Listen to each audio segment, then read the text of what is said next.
the man has to be aware that there's actually an issue. Like what I will say, people can't help what you don't express. So if I'm not aware of an issue, or that I have mommy issues, or that I have, if I'm not emotionally attached, I have these traumatic experiences and responses. If I don't know that, how can I express that to you?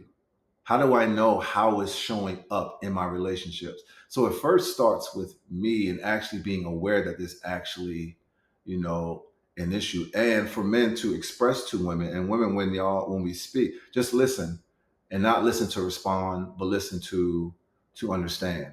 Because if a man comes to you, and I think that's the biggest thing, because we to respect us is what love is for us. When you respect us and you listen to us, that's how we receive that as love. So when a lot of times it seems like there's always a response as you should do this and you should, and it's like, no, I just need you to listen right now. It's taking a lot from me to express, because most men, honestly, they don't think that people care.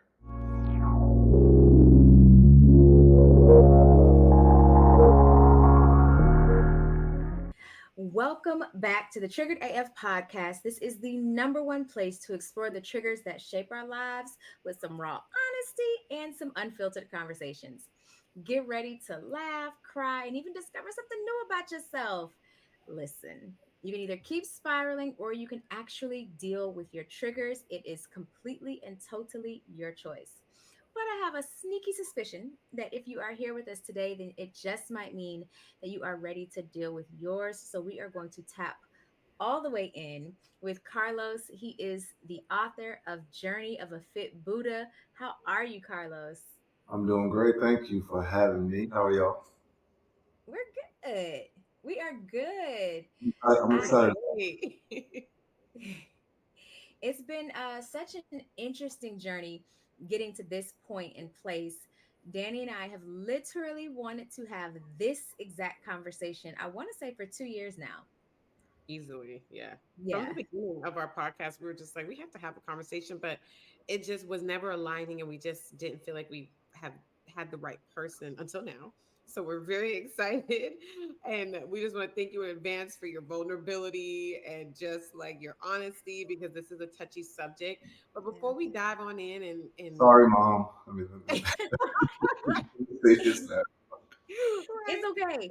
We've told our moms sorry plenty of times on this podcast because we believe in radical honesty, not brutal honesty, because there's no need to be brutal in any sense of the word.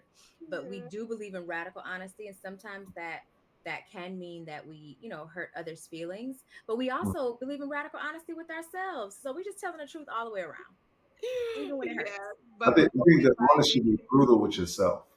That's the brutal part. Where you have to. That's the brutal. We'll get into that because that's part of my book. So we'll Okay. talk. okay, we're gonna get into all of it, but we have an initiation question first. So you got to get initiated into the podcast, okay? Okay. So outside of all the things you've accomplished, being a former professional athlete, now an author of this, I'm sure, a very interesting book that I can't wait to get my nails on. Mhm. But who do you say that you are outside of all those things, outside of the accomplishments and the accolades? That's been the journey. I was this person up until probably 10 years ago. This athlete, went to college, and who was I after that? So that's brought me to this point. Um, so I want to preface this. I I'm a naturally curious person. Really, really huge on personal development. How can I be better? Sports help me with that. Everything that I do is to always remain curious. I think that's the best quality and trait about me. Um, I've always I've always loved to help people, and that's the topic today, right? Because I was built to, in helping my mom, built to program to fix broken birds, right? But the for me to be like whole and feel like I want to always help somebody was always how I've been, right? And that was my environment growing up. But just curious, fun. I love to read. I love to hike. I'm huge into spirituality now. Therapy is a huge thing now for me as well. Plant medicine. So I'm just curious, right? When you see me, I'm easily engaging. I love Yeah. talking to people. I love hearing about other people's journey because I've gone through my own stuff. So Yeah. there's a compassion, a level of grace that I have for other people. So I'm just this huge person on curiosity, and I'm really curious in personal development. Yeah, I love that, being curious. I would definitely say um I'm usually curious about me and what makes me tick, and then how I align with others. Because to me, no amount of healing works if when you get in connection with others that it all goes out of the way. It all goes out the window. Like, to me, then Mhm. you haven't really healed. Like, yeah, you're cool if you're by yourself, but you can't be in community with anybody else, then it didn't work. It didn't take, and that's okay. That's the work, right? Yes. Like we can do all these therapies, we can do retreats and go to Bali and all. None of it matters until you actually have to apply it. And I think that's one of the biggest things because people don't want to be responsible to the choices in their lives, to the Not you results already that they started. have in their lives. So therefore, one of the books, and I took inspiration from my book, Conversation with God, and it was like people think that God only speaks to whoever people subscribe to, right?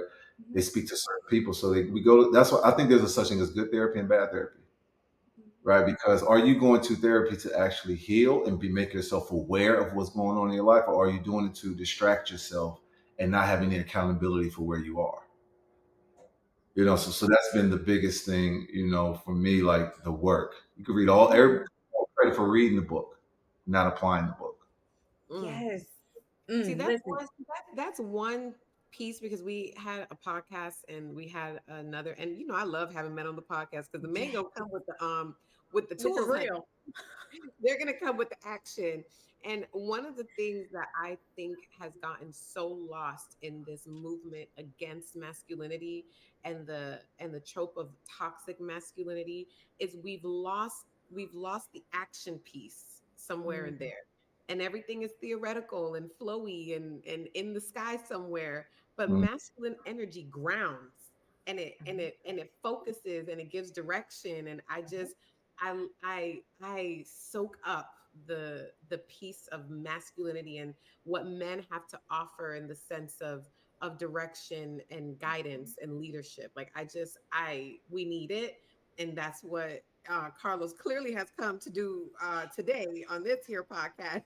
Yeah, I'm gonna have some truths and some hard things that are going to be said, but I think they need to be said. It's a Yes, conversation that people don't really want to have. It's still very surface level, yes. Mhm. very surface. It's like let's get to the root of the problem, so then we can heal, so then we can align with who our partners, our family, our career, and in the Yeah. process of that, sometimes you might lose people, Right. Yeah.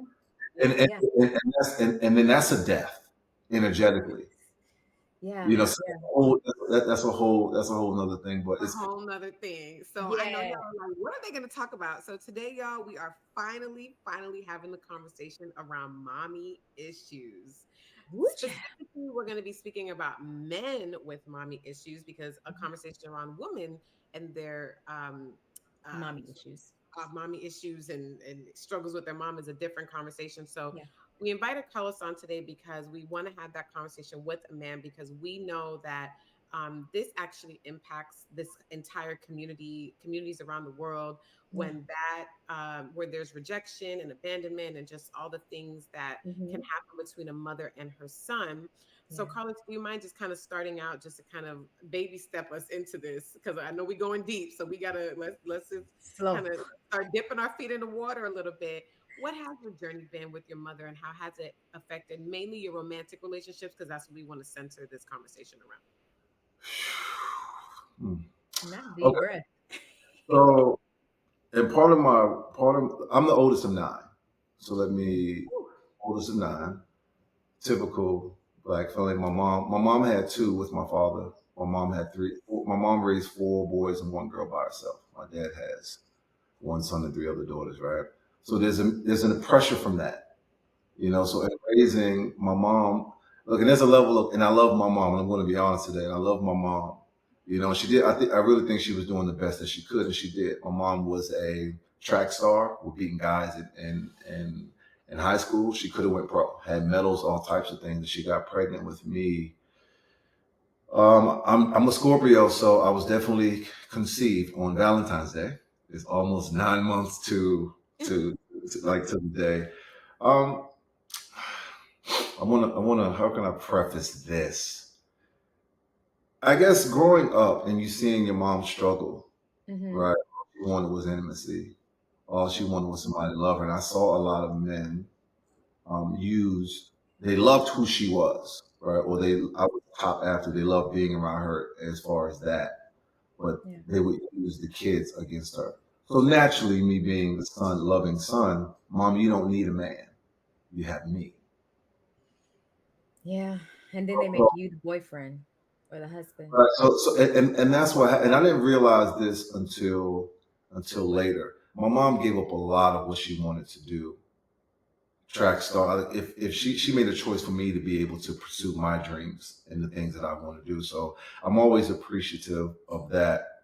As I've gotten older, as I've held myself accountable, I started to kind of hold her accountable too. Like, hey, look, I don't think you should be giving credit for doing what you're supposed to do, right? Your responsibility as being a That mother, part. being a parent, right? Like you were supposed to. I did not make a choice. You made a choice to have me here, so therefore there are things that come with that.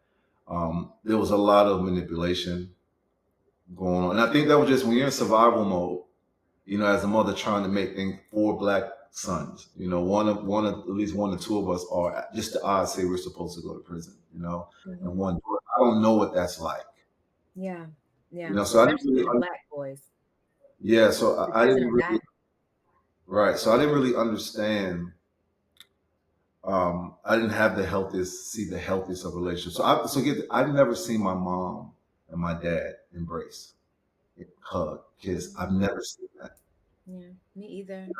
So there's all of these things, and then when you're good at sports, oh, you're going to go to the NFL, you're going to do all these things. You immediately put a pressure on young black boy, right? So I understand the word mommy issues, right? But it's an environment thing, and it's not, and it's the parents' job, the mother, to set the boundaries between mother son and not put. I was paying bills. I was doing a lot of things that as a kid, especially going through high school, that I should not have been doing.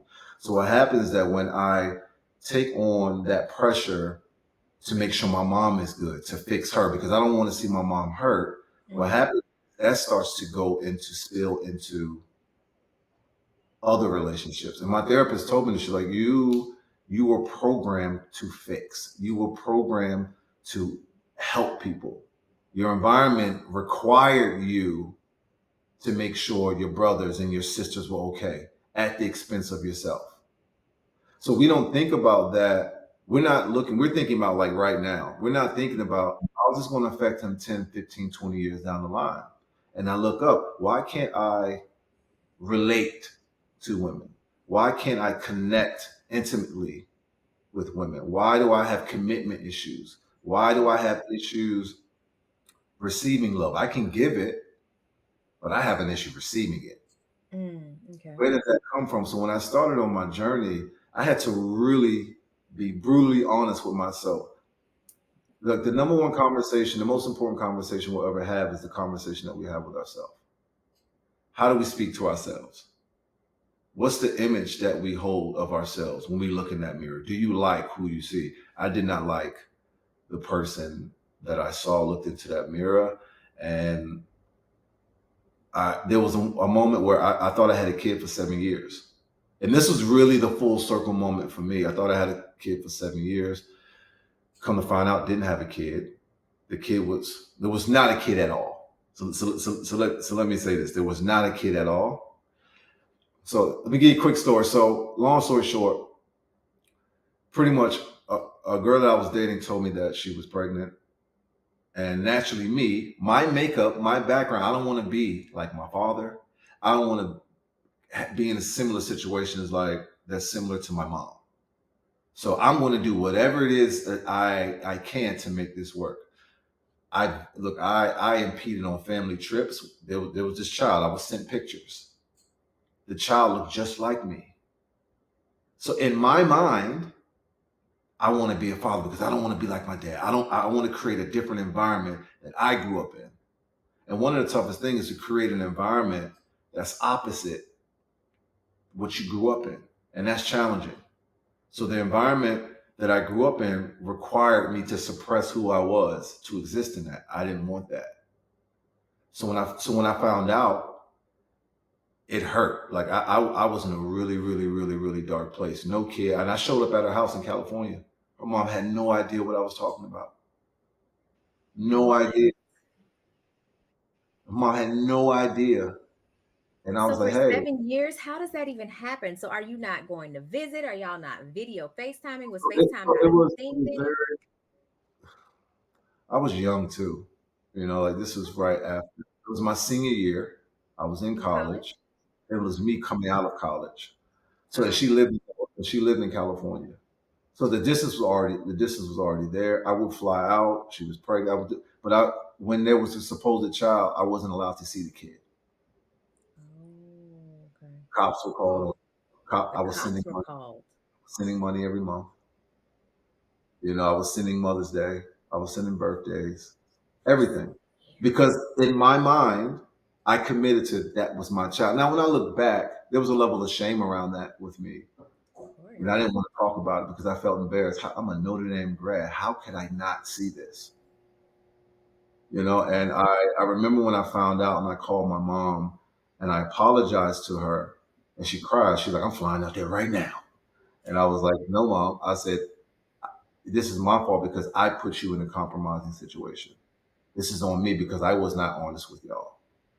Yeah. When that happened, and it was a woman who played on my insecurities. I was open about issues around my dad. I was open around issues around my mother. I did not see healthy, loving relationships. We didn't say, I love you in the morning. I didn't have healthy examples of relationships. She Mm-hmm. played on my needs because I want to have kids. I wanted to have kids. So Mm-hmm. she used that. She know that would keep me there. Mm. I So found then, out. Oh, so go ahead. Put me in I the have dark I place. have a question then. So you just said something that's a topic that was brought up when we had a conversation. I want to say at this point, a year and a half ago, maybe even 2 years ago, with Dr. J. Barnett, where he was saying like many times men feel afraid to open up to women because then we take what we know and we use it in ways to not just control, but to sometimes also emasculate and everything else. So, how would you suggest women better support men who do have mommy issues? Because if we're just keeping it a buck, your women, those are the folks in society who set the standard, who determine how things are going to go. What women don't allow, men usually do not do because we do not allow it. So if you Mhm. have a society of women who just are, allowing all the things, or you have a mom who is so traumatized by her own experience that showing up for you is just simply not something she can do because she doesn't have the tools, she's not capable. You can't help but have then generations of men with major mommy issues, from abandonment issues to, like you say, where you had an issue where you like to fix all the broken birds, where yes, it is in man's nature to fix things, Mhm. however, but intentionally seeking out, things that are obviously broken to fix them, there's something, wrong with that. But how would you suggest that women better support men, because we can, if and when we want to, utilize what we know to hurt and to harm. Well, I think that's good for you to be aware of that. That happens a lot. I would say listen. Like I have a saying that people want people to be honest, open, transparent and vulnerable. And when they do that, we don't want to be a witness to their pain or their story. Mm, okay. And I would say listen, like really now. So first, the man has to be aware that there's actually an issue.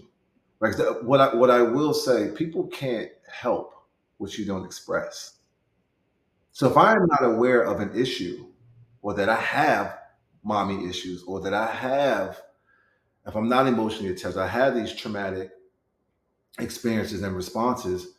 If I don't know that, how can I express that to you?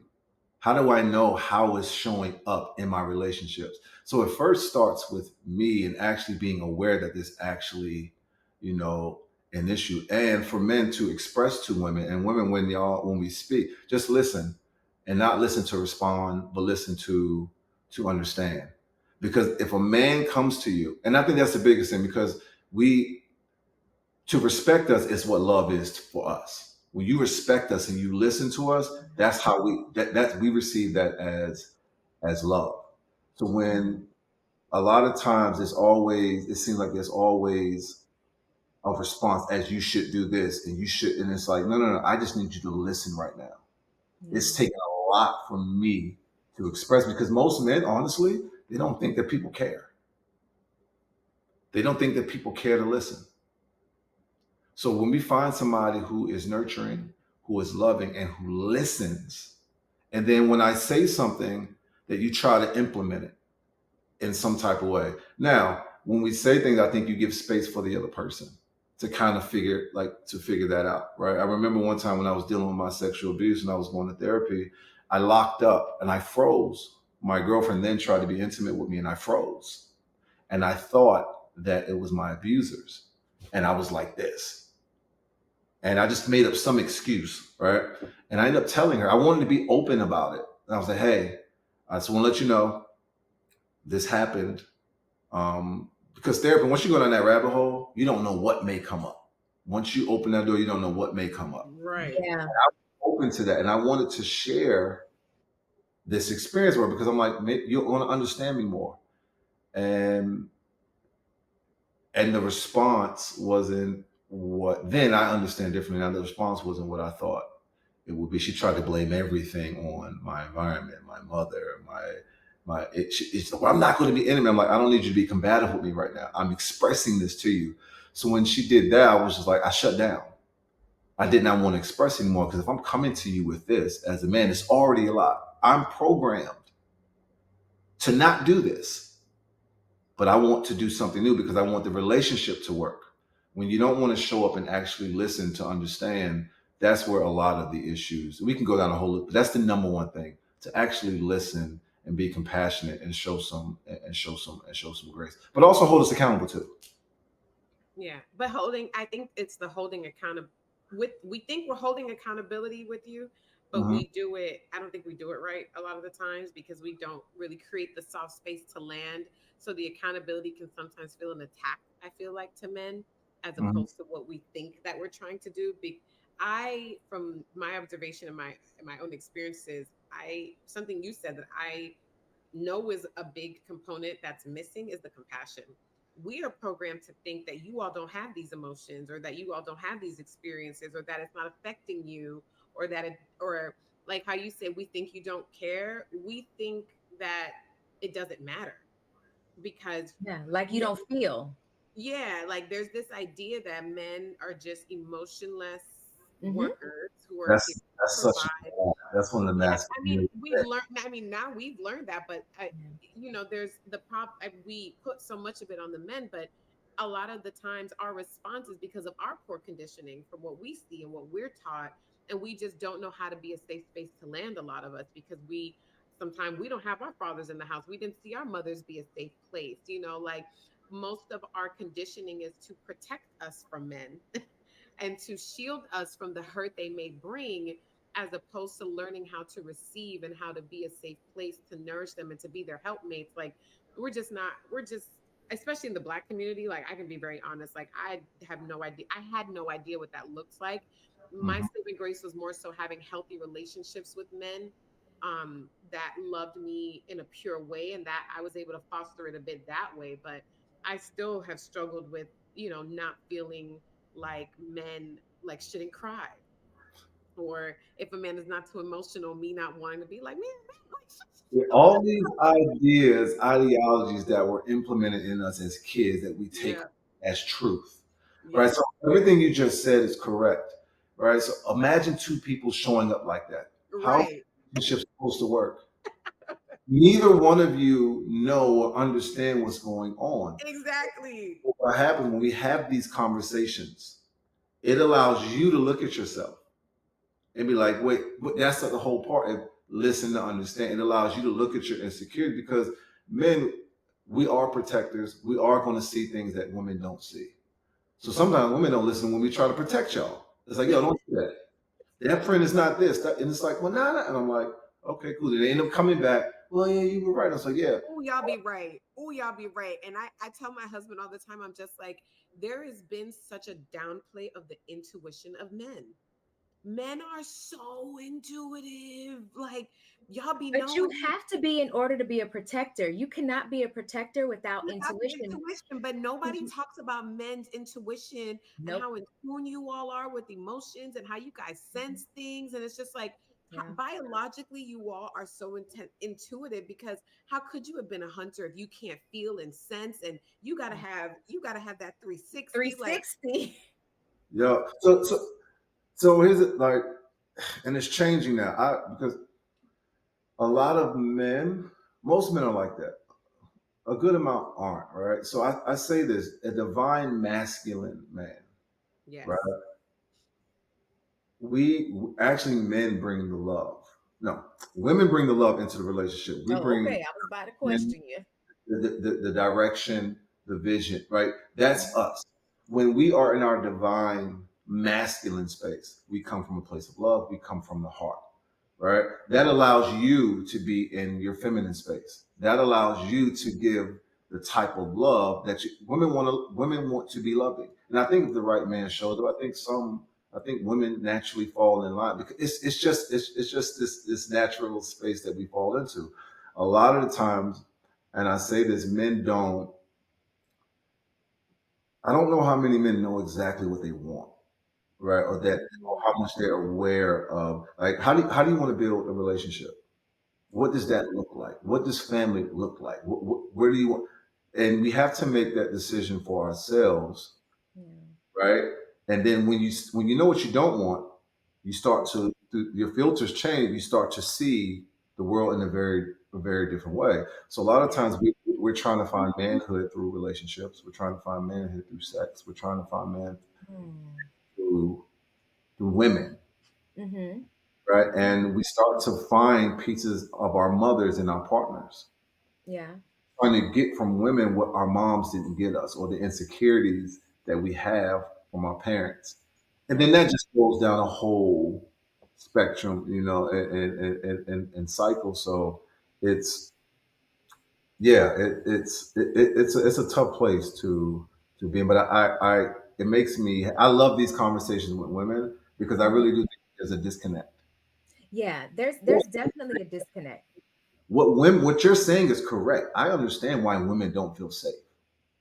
But I also want to women to understand what the root of that problem is.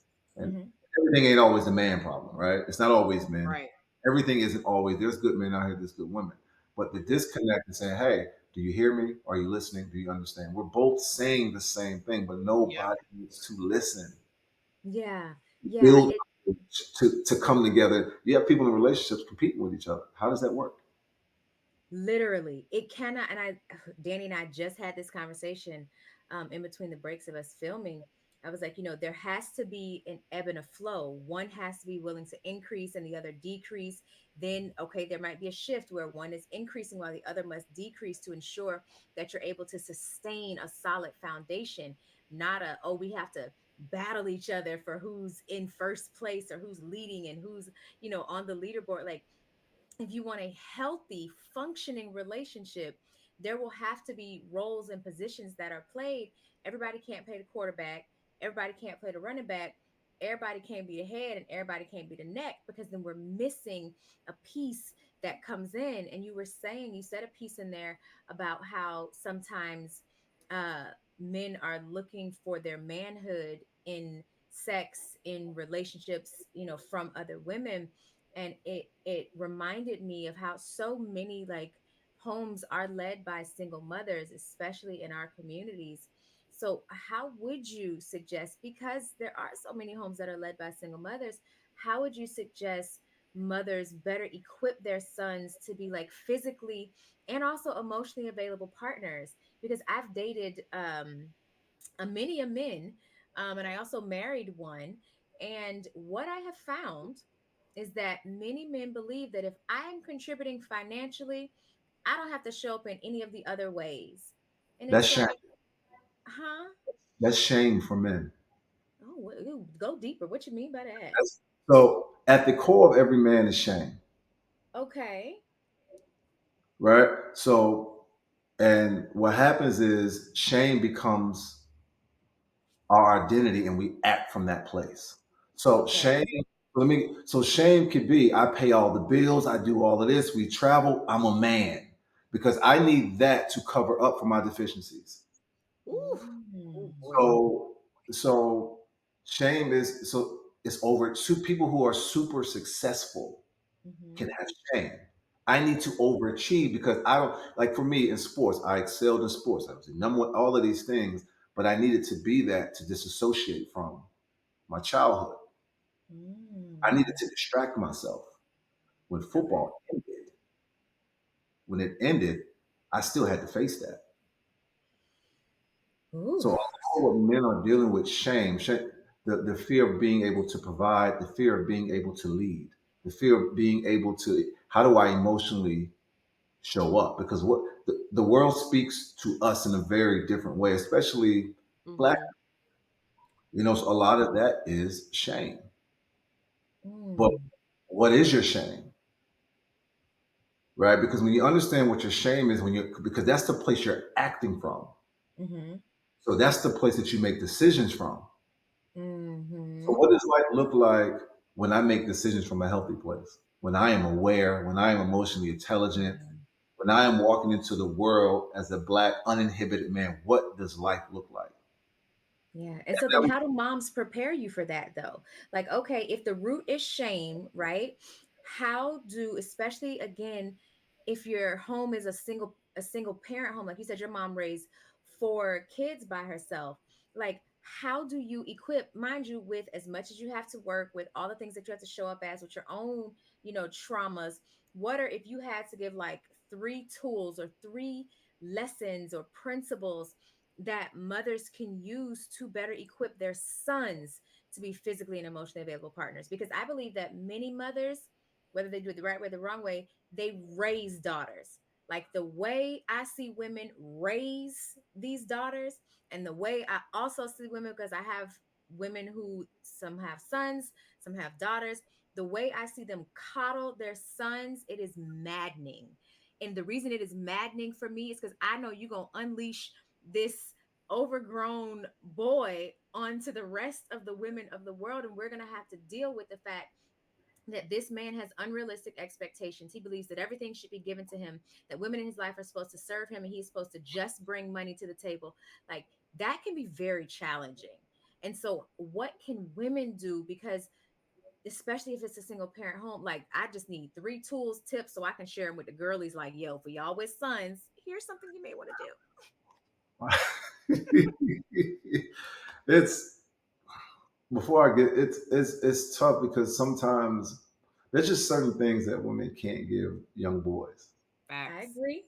I It's agree it's, completely. it's so as and I think sometimes it comes to there's a reason why Spartans back in the day would take the kid and get them and split them away from their mother. Africans too, not just Yeah, Spartans. at Like, some that was the first thing, but at some point you have to go off and be yep, with men. with So there's a men. saying that women um, love their sons, mothers love their sons, but raise their daughters. They Mm, do.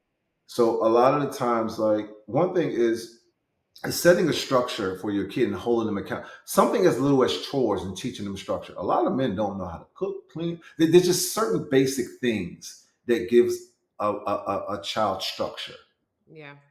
right? So I'm not saying that my mom didn't give me things because my mom and seeing I'm the total opposite. I grew up. I learned what love was and what it wasn't supposed to be based on what I saw, didn't see growing up. I just knew I couldn't verbalize it, but I knew that this didn't feel right.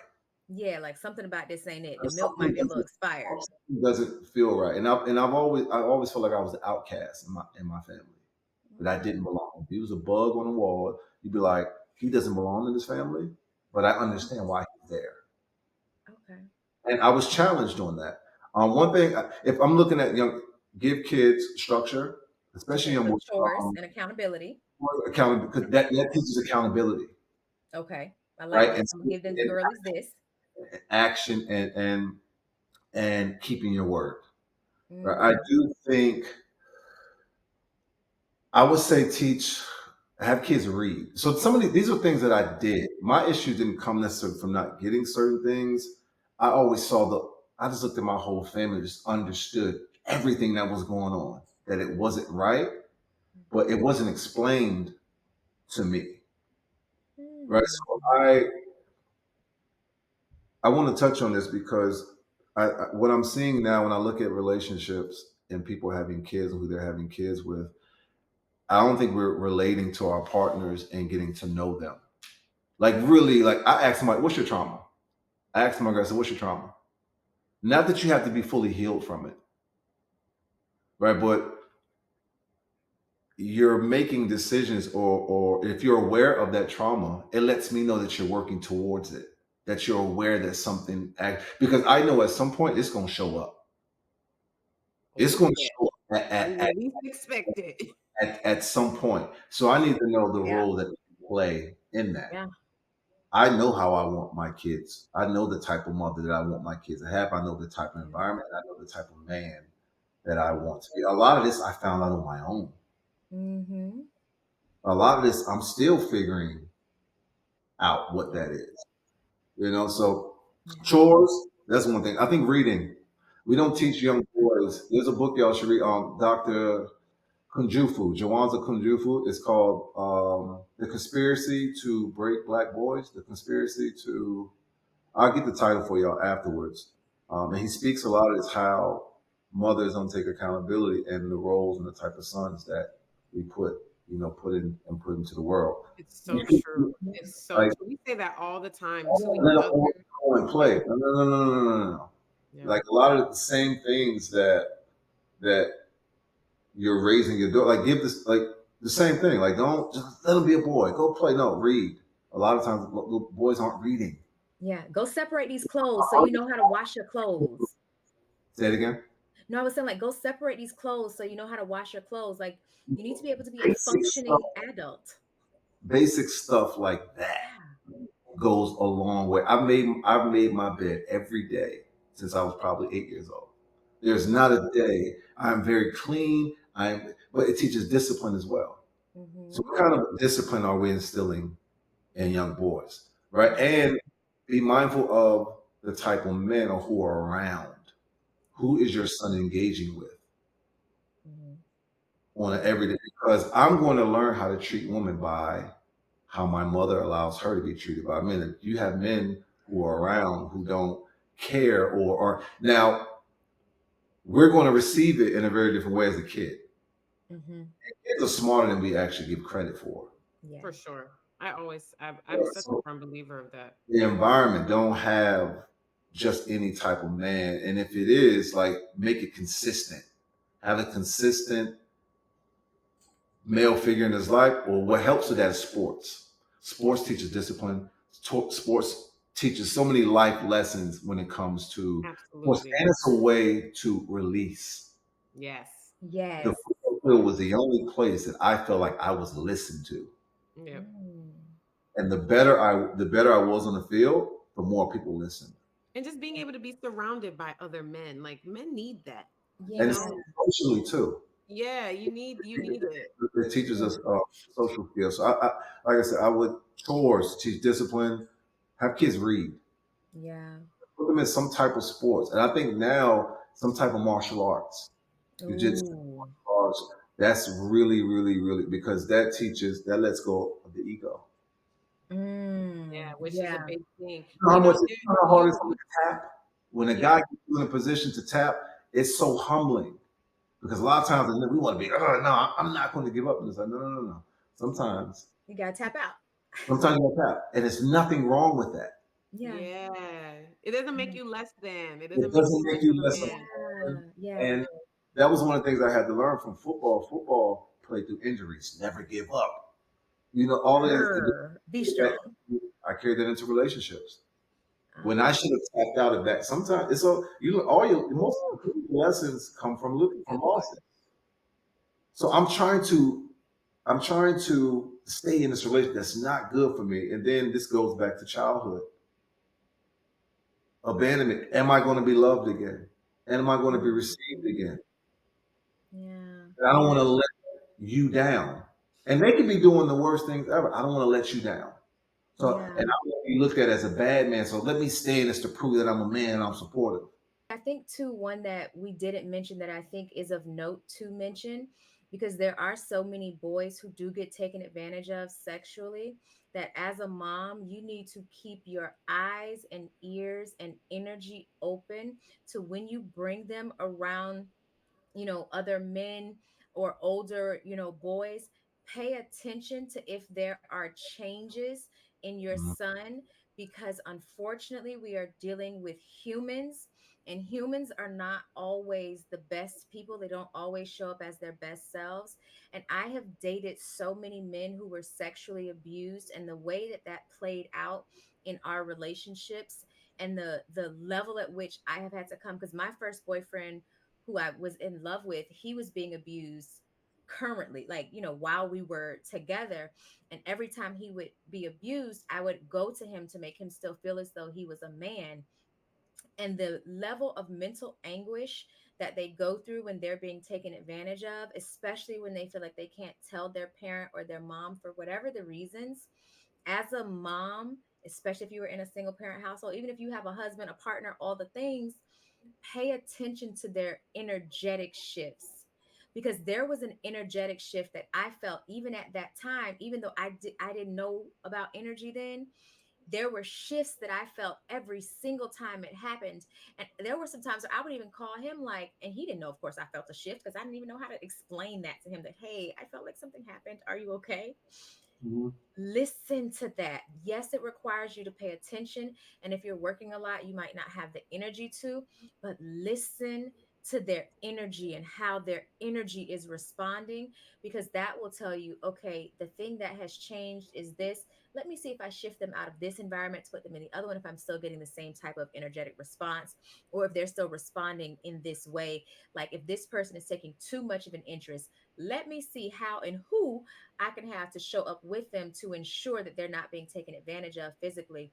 Because even the men that I've dated who were molested or bothered by women, it still had a major impact on them and their sexuality and how it was expressed. Huge. Yeah. So I love that you said that, and that's why you have to parent all the way through, All the way Yes. through. You can't stop all when the they're way through, teenagers. All the way all through. the way through. It doesn't stop, and you. So when I was sexually abused as a kid, I was 6. As I say that, I can see myself walking through the door. So I have this thing. I didn't understand it because our brain as kids naturally suppress. Yeah, you naturally get rid of it. This caused my child. I don't remember Me too. just because it's to protect me, right? So I love sunflowers. Never knew why I love sunflowers. I didn't like holding hands. Never knew why I didn't like holding hands, right? And when I didn't realize that I was sexually abused, I was 20 years old. I was Whoa. like, it was always this feel. So when I played, like sometimes guys, you make a good play, they smack you on the ass. I never liked that. In Mm. college, we have big showers, guys. I would always wait to the end, right, to go into the shower. So there was all, and when I would sleep with my hands between my legs. I would literally put, my A private barrier. part. I would kind of like put it in and cross my legs. Never knew, didn't like women touching me. Any woman that tried to be affectionate and touch me, I would. Now, if we want to have sex, let's have sex. But all the gentle, so that pushed women away. When women try to be intimate with you, touch, love, what message does that send to you? I know there's plenty of relationships that I've sabotaged because I was not aware of what happened to me. So when I finally came to, I'm like, yo, this happened. And I was like, shit. And so when I finally went to my mom, it was a tough conversation with her because most moms are going to be naturally defensive. So when I told her, I said, Mom, I said, how did you know to take me from the place? And she was like, she said, there was one day, she said, because my sister was there. She said, your sister was crying. She said, your sister never cried, but she was screaming to the top of her lungs. She said, I remember when I got in the car and I looked back, you were like looking through the screen door. Like, don't leave me here. She said, I pulled to the corner, I stopped, and I turned back around, and I never went back. You never went back there again, right? So when I had to go through the whole process of reimagining it and going through that moment again, it was a man and a woman. They would hold my hand and walk me into the bedroom. Outside the bedroom were sunflowers. That's what I would focus on. So when I got, and I'm getting goosebumps. So when I and it's and when I hear myself say that, there's so many things that trigger us, probably from when we were 6, 7 years old, but Mhm. we didn't have the wherewithal to understand where that Right. came from. Yeah, So And the as because body the keeps taking sunflowers are toll, safe. Yeah, you the know? sunflowers is your safe place. Like I know I'm safe. If I see these sunflowers outside of the door, I'm safe. But the moment we I go just in and the focused, sunflowers disappear, yeah. right? And I didn't know it was somebody my mom went to high school with. My mom never knew that a guy was there. She's like, wait, what? And my mom, she's like, well, what? You didn't say anything, so I didn't know that cops were called. I was taken. I didn't know any of this, and I was like, Mom, I didn't know that this happened. Shit, you don't remember when you were in high school and you said this to one of your guidance counselors? And I was like, no. So the principal had to report it, and the cops came. And my grandmother, who was living there, she was like, let him be. If he's gotten to this point now, let him be. I don't know if that was the best thing. I don't know, like, because I love It's who I am. not. I love how I've gotten here. Mm-mm, Right, it's like not. my environment, my environment shaped and gave me these skill sets and the abilities to go to look. I'm the only person I feel like in my family to break this generational curse. I have to go off and go do this, Yeah. but I can't do it in an environment that knows me. Yeah, and thank you I so much can't for do sharing that, Carlos, because we need these things shared, especially from men, um, because it the impact that it has on us is lasting. And whether you work through it or you don't work through it, or you Mhm. realize, when it happens, because it's very normal for it to come up later, and you're like, wait, what was like? Did that was that affecting me somehow? You don't even know. So thank you so much for sharing that. I wanted to kind of double back on what you were saying about boys being taken away at a certain age to be with the men it. and to be groomed and to be raised up to be men. And something that Iyanla Van Zant says is that mothers destroy sons, because we've gotten away from our African heritage and our roots, where that was very normal. Where you mentioned the Spartans, and I was saying, yeah, Africans too. Like that was very like a rite of passage, where there was like an initiation into manhood that the men decided. And we've obviously lost that through the slave trade and through having to assimilate to a different culture. Um, I feel like mothers like to get the praise and the glory, but they don't want to take accountability for the mistakes and the trauma and the damage that they cause. Mothers feel like they should just be, and I'm saying this as a mother and as a person with a mother who is like that, where we want all the praise, we want the Mother's Day gifts, and we want the honor, but we don't want to take on the the trauma that we cause. A lot of it's not just these serial killers, but serial killers like David Berkowitz, Ted Bundy, Joel Rifkin. They were rejected and abandoned by their mothers, and there have been other studies that have shown the correlation between what we're calling mommy issues and you know men who commit crimes against women. A Mhm. number of crimes can be traced to that. So how can men begin to heal from the toxic, traumatic, unhealthy relationships with their mothers, so that we can start to decrease the mistreatment of women overall? I know women aren't going to want to hear that, but it is a thing that we have to figure out the role that we're playing in helping to produce the monsters that we are playing a role. Like we talk a lot about absent daddies, but what about the moms that are in the house that are raising these children that are still turning out fucked up? Like what something the math is a math thing. Yeah. No, Yeah. The yeah, traumatizing mommies and the absent daddies, like, okay, we get that we Yeah. shouldn't blame Like the the daddies one aren't who stayed. there, but are we just blaming the dads not being there because the mothers are there and the men are still turning out crazy? So what's going on? like even before I say even the mommy issues, right? I feel like a lot of that blame is put on men. There's still no accountability, and that's a conversation I want to have, which is why I was excited about having this conversation, because it takes two to be complicit. You can't take, Yeah. like you said, you can't take all of the credit but none of the blame. Yeah. Like, Yeah.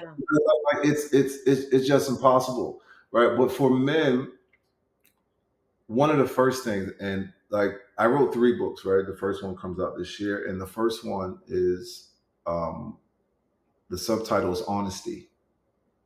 And part of it is me being honest about, and I'm talking to my younger self. So, and look, men, when we all have inner child problems, right? There's a little kid, a little boy, little girl inside of us that needs to be healed, who's driving the car, right? Like it's time to say, hey, thank you, but Yeah. we have to merge. You can't drive this car anymore. Yeah, they driving with no license. Be aware that there's an issue, yeah. and that's totally on us as men.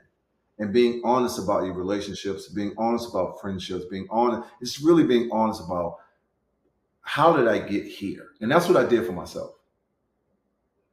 I did that because honesty is what brings you peace. When you're able to be honest with yourself, when you're able to be honest with other people, that's what brings you peace. When people know how you show up, and they're not going to bring certain things to you because you're honest about where you stand. And Yeah. that's what boundaries are important. Your kids know which parent to go to with certain things. Mommy's not going to be okay with this. Dad might be. Like so there's a level of peace, and that's the second book, peace. Like for me, right? And that all peace is picking up the pieces and bringing everything together. So it's being honest with yourself. That's number one, right? And I actually, and when you're aware, and therapy is one of those things. Look, I did plant medicine, I did ayahuasca, I did shrooms, I did DMT. Like I did the ego death. I've died and came back. It's so many different, and every person's journey, a path is very different. I just be open and curious to healing that there's actually a problem. And then it takes time to seek out the things that's going to help you on that journey because 9 times out of 10, I didn't realize that no relationships I was not properly loved.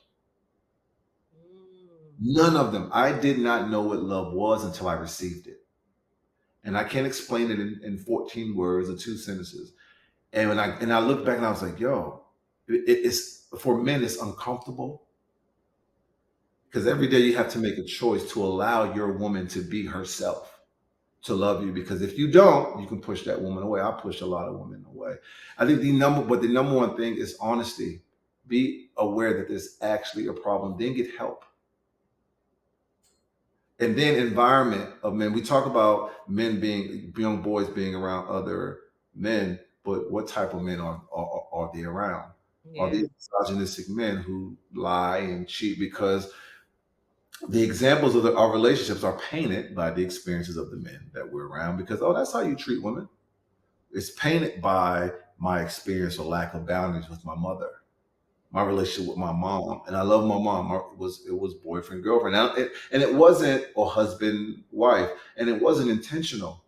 It was a role I wanted to take on, but as a parent, you have to like no no no no no. It's what Alicia said. Like you have to pay attention to energy. It's not the kid's responsibility to do this. Yeah. It's not. Listen, every relationship is going to mirror that. It's going to be a reflection of that part of you, and vice versa. Because now that I understand myself, now I can speak to y'all in a different way. Now I can actually lead. I can't lead if I don't know who the hell I am or where I'm going within myself. Yeah. And stop looking for an environment. So it's being aware, it's getting help, it's environment. Those are the three biggest things, right? Who are you? But outside, but before you get to the awareness and just from your own experiences, what would you say are some like signs? Like, what are some like obvious telltale signs that there may be some healing that needs to happen between Mm-hmm. in the mother with the through the mother channel? Because like you can have different things you need to heal, but there's just something it feels like, especially from my experiences, feels like there's just something very unique about that mommy son pipeline, if it's corroded and corrupted, it just has such a lasting effect. So can you help men and even women understand, like, what are some signs that it's like, oh, that's what that is? Like, you might think This it's is a little mom. bit I so when I looked at partners, it's one of the, I wanted partners to be just like my mom. As crazy as that sounds, if I'm making any decision to where I need a woman to be like my mom, to Mm, me, that's one of the things where it's like, no, maybe because you want to create your own environment, right? Like you want to create your own life and not based on like that. That can be the template, right? But it mm, can't be the only thing. So mm, mm. Okay. that was one of the biggest things. I started looking for my mom and people. Another thing, as I got older, whenever my mom, people would always tell me, "I know when you're talking to your mom because your whole mood changes." I didn't like talking to my mom. Wow. Okay. Sorry, like it was. I don't want to say that word, but It felt heavy, maybe, because that's how it used to be when I yeah, would talk like to my mom. at some point you, at some point like you get tired. I get tired of It's shouldering exhausting. everybody's issues and shouldering everybody's problems, Hmm. right? In college, sending money, right? In college, paying bills. It's just a lot of just responsibilities. I was not allowed to be a child. Mm. In college, that's when I drank, I had sex. My mom would call me and be like, "Hey, it's 12 o'clock." And I said, "Mom, I'm in college. You can't run me or control this, from here." And I'm thinking about my own experience because my brain is racing. But it was my inability to relate and not connect with women. Mm. Um, I didn't know how to be intimate. I didn't know how to speak to women. Mm. It was those are big my relationships with women and how my inability to connect and how it was always like sex. I didn't know how to connect Yeah. with women. So those were some of the for me, right? I'm sure there are other reasons, but I'm only going to speak from my experiences, right? Yeah. Hmm. Those were the biggest things that I saw is my inability to connect, my inability to love, to express myself. I had Hmm. issues with expressing myself and expressing my truth to women Yeah. in general, just in general. The mommy issue, the mother issue, and so I wasn't allowed to fully express myself as a black mom. What I say is wrong. What I say is right. You're wrong. So not Hmm. expressing. Um, yeah, those are the biggest things. And then my mind just went blank. But the inability to connect, the inability to express myself properly, Yeah. and relate to people. But it's the my energy would change, and there was a point of contention with my mom where I started realizing these things, and I started telling her no. Mm. That's when the dynamic changed, Shifted. and Yeah. and then everything else in my relationships, it was the same thing. As long as I Hmm. was pouring into you, You're it was good. fine. The Hmm. second I cut that off, we have an issue. So Yeah. a And lot that's of because you were dating your mom. You were yeah, so dating your I, mom.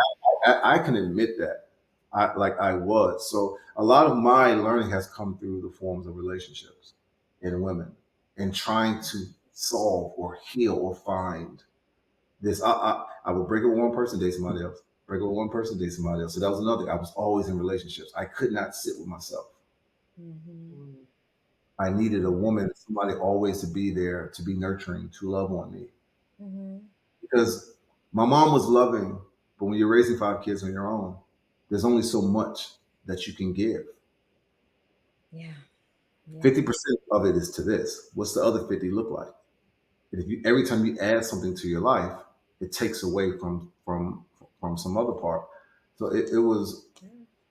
that was that was what my relationship would be. I was dating my mom, and I really had to work like through that. And a lot of men use relationships to work through their insecurities and their issues. And the conversation I'm having with you, the anger that I'm taking out on you, Mm-hmm.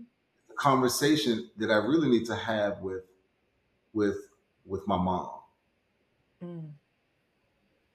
Right. So that's really that's really I had a thought and it'll come back to me in a minute. But that's really it's that's really what is my mom. Yeah.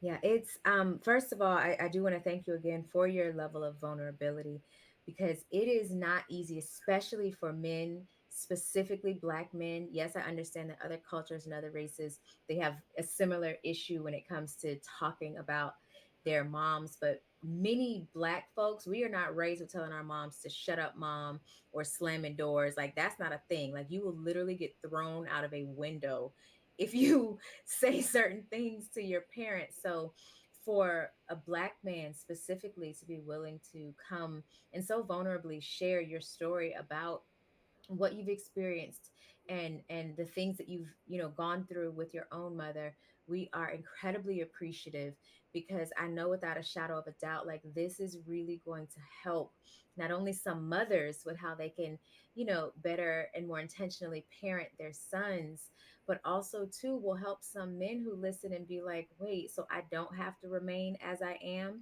I can change. I'm not forever broken because I experienced this with my mom, or I had this experience as a young boy being taken advantage of. That level of freedom, I am thanking you in advance for helping folks to achieve, realize, or even acknowledge that there is a different possibility for them. So thank you seriously.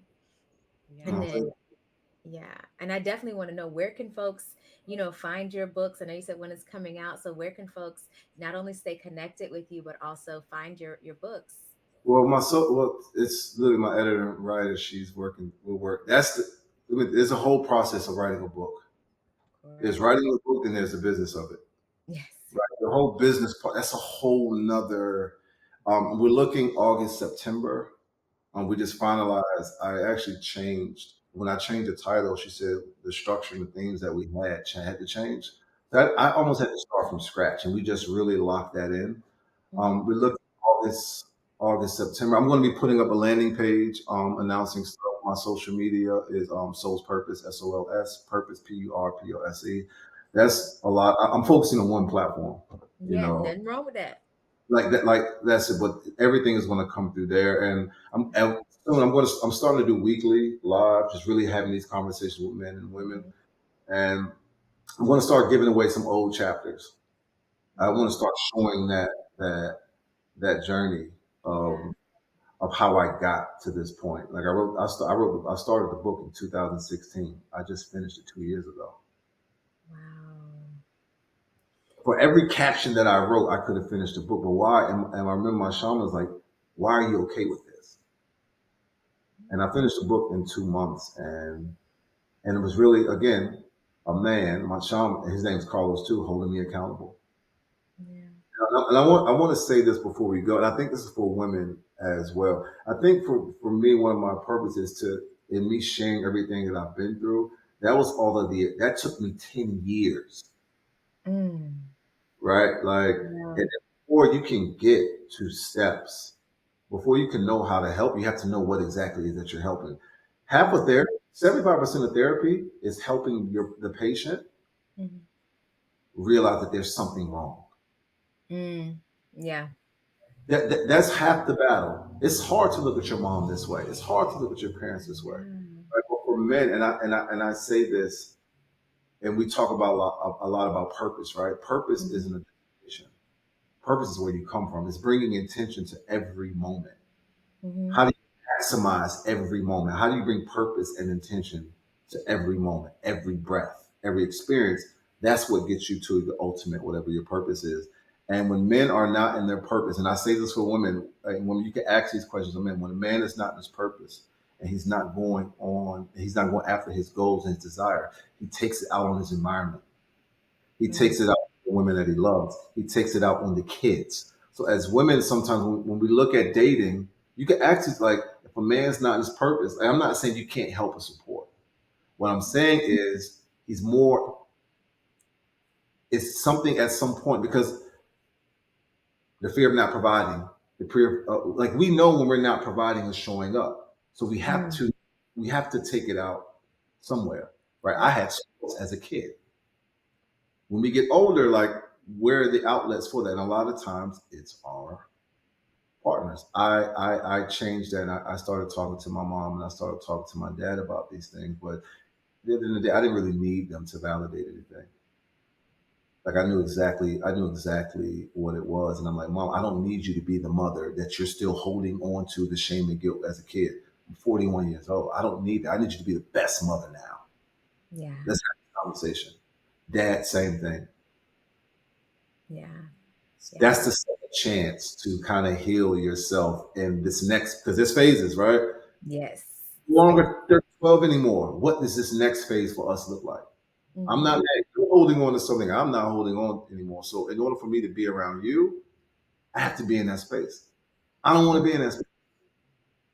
And that's a Yeah. boundary. Don't call me with A, B, C, D. Like it's and when we set those boundaries, it's really interesting to watch moms and parents go through that when their kid gets old enough to say because you can't say I'm your mom. You can't talk to me like that anymore, right? That part. I think, Hmm. right. So I just wanted to leave with that and something for women to think about when a man's not either let him go and go do that because at Hmm. some point, some way, because he's in survival mode. Mm. So Yep. that's to think about in men taking things out on their environments. Yeah, yeah. And this, like I said, this conversation has been just truly phenomenal. Make sure you guys share this. Thank you, thank you, thank you for joining us this week on the Triggered AF podcast. Make sure you are subscribed on Apple Podcasts and on YouTube. Make sure you are sharing this out. You can stay connected with me all over at Alicia Reese, Alechia, last name Reese, Reese.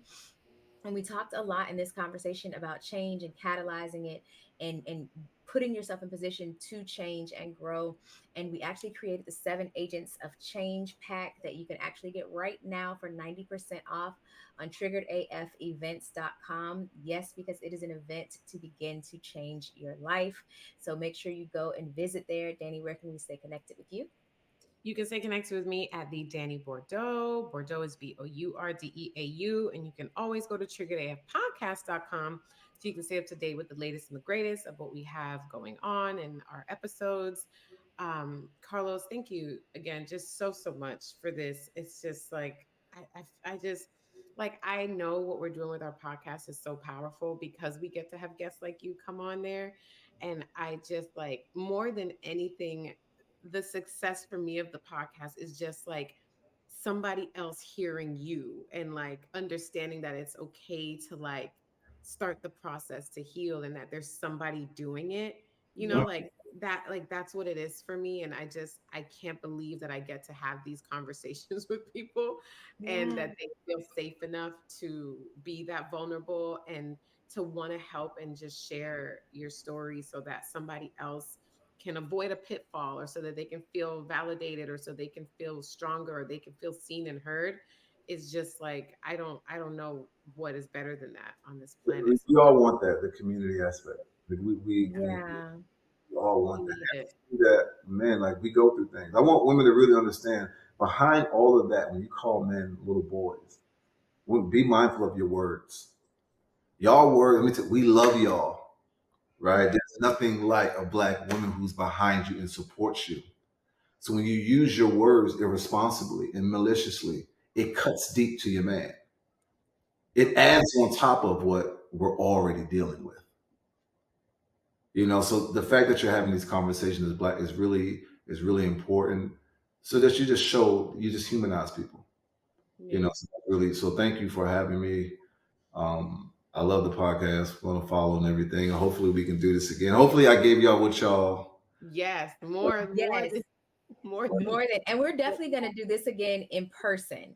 Like we love that being able to have the flexibility with the virtual environment because Danny and I schedules are both so hectic right now in this season of our lives. We've had to Mhm. take everything virtual, but baby, when I tell you when we're ready to go back live again, oh, we That's a definitely whole want to other do. experience. When it's in person, like it's something about face to face. This is Yeah, this, yeah, yeah. this is the, like it's no doctor, but something about when you can feel the energy in the room, like and you're Mm-hmm. engaged. Like, it brings out. That's when the magic's allowed to creep in, and you don't Yeah. know what's going to happen and what comes out of it, right? Like, but Yep. thank you for creating a safe space for me. Like, I've been open to have this conversation for a while, but thank you. I'm very, I'm not share much. I just met Alicia Yeah, we just met. like last week, and I was like, "Yep, let's Yep. do it."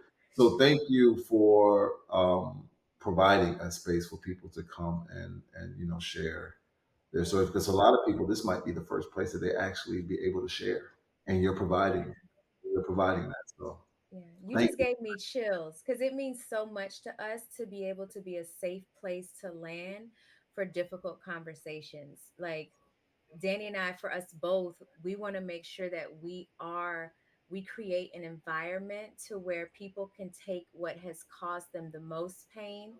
We can discuss it, not make them feel bad about it, not make them feel pressure, about having to share what they don't want to, but just literally being a safe place. That is so incredibly important for us, for men and for women, because for us, both, you cannot just be one for everything and then totally disregard the men, which is why we love conversations with men too, because it's important. Like, you guys go through stuff just like we go through stuff, and if we can all get to the place to where we're not battling to see who has it the hardest or who's been done the worst, We both lose. we Yeah. all Like, lose that like way. it doesn't help you feel safer with men. It doesn't Mm, help me be more expressive and vulnerable with yeah. women.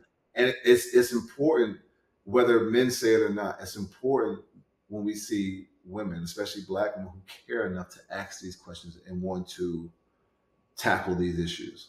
It means men might not say it, but men listen. Right. Mm-hmm. So when y'all are doing it and you're asking, it helps us be like, okay, cool. Because a lot of times we're not at peace. We're at war with ourselves. Mm, Because where do we go? yeah. Yep. Where and we can do it, and we can do it with women, and there's no combativeness. There's no fighting, and we can just and we can have moments of tension. That's fine. That's Of where you course. grow, you build. But nobody wants to have those conversations, right? Like so, Mm, yeah, like what y'all doing is important, especially being black women doing this and being aware of what y'all triggers are, yep. right? How you're showing up, Mm-hmm. so that's really really important. And like I tell everybody to follow. Yes. It's Thank what's you. it's important work. So thank you again. Thank you guys again for joining us this week on the Trigger Day podcast. Like Alicia said, make sure you subscribe on Apple Podcasts and on YouTube. We will see you soon with another, paradigm. I hate this saying, Alicia, paradigm shifting conversation. But this was one of those for real. Like, that Yeah. term is overused, but this is one of those move the needle forward Yes. type conversations. And just share with your friends, share with your family, share with your mom, and maybe this could open up the door to have that conversation you've been wanting to have. That's what these conversations about. We're not here to Mhm. just vent and tell you our business. This is about doing the work. Like Carlos said at the beginning, like it's not enough to just listen and to just hear people's business. What are we going to do about it? I put a Okay. fan in my heart. Growth sucks. Yeah, It It yeah. sucks. It's gonna be hard. So It's gonna be lonely uncomfortable. moments in the room crying. Oh It's yeah, losing people. yeah, It's picking up people along the way. It's losing people again.